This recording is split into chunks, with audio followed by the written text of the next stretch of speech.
The city of Little Rock is preparing a follow-up inspection of the Big Country Chateau apartments early next week, with the fate of about 130 families hanging in the balance. I'm Craig O'Neill.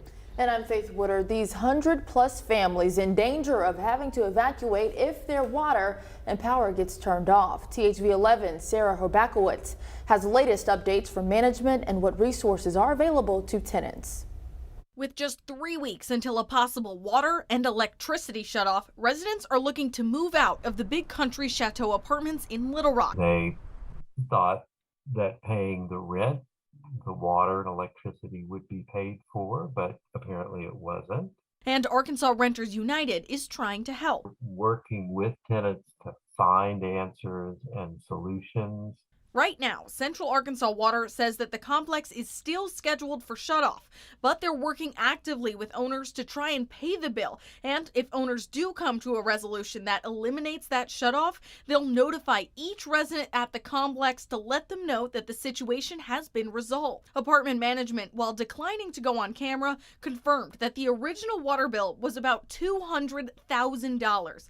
A similar total to the over $250,000 in overdue rent that management showed is still owed to the complex from what they say is just over the last year. The city preparing for that possible shutoff and resident relocation. They already have plans, and we've already set up plans to move the individuals and families that's over there in that location to hotels. And a follow-up investigation next week on life safety violations like fire alarms and electrical problems. You have 7 days to complete those life safety items. If not, we issue a citation at that point.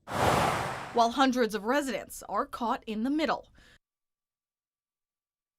And Sarah joins us now. Let's talk about this for a second. What are the violations the city's checking up on right now? Right, so there was that long list that we saw last week. A majority of those safety violations, however, were things like fire alarm installations and electrical fixes. Those have to be completed by Monday, and management says they're on track to do just that.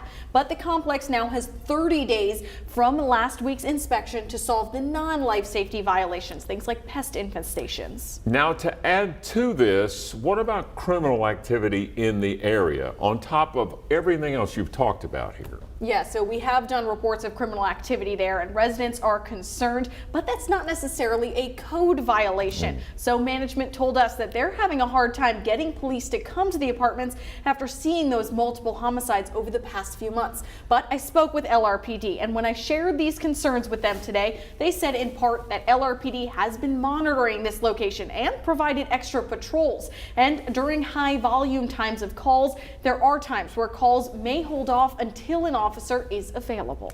All right, Sarah, keep after it. I know you will. The story just keeps evolving. Yeah, definitely continuing to talk to everyone involved in this. All right.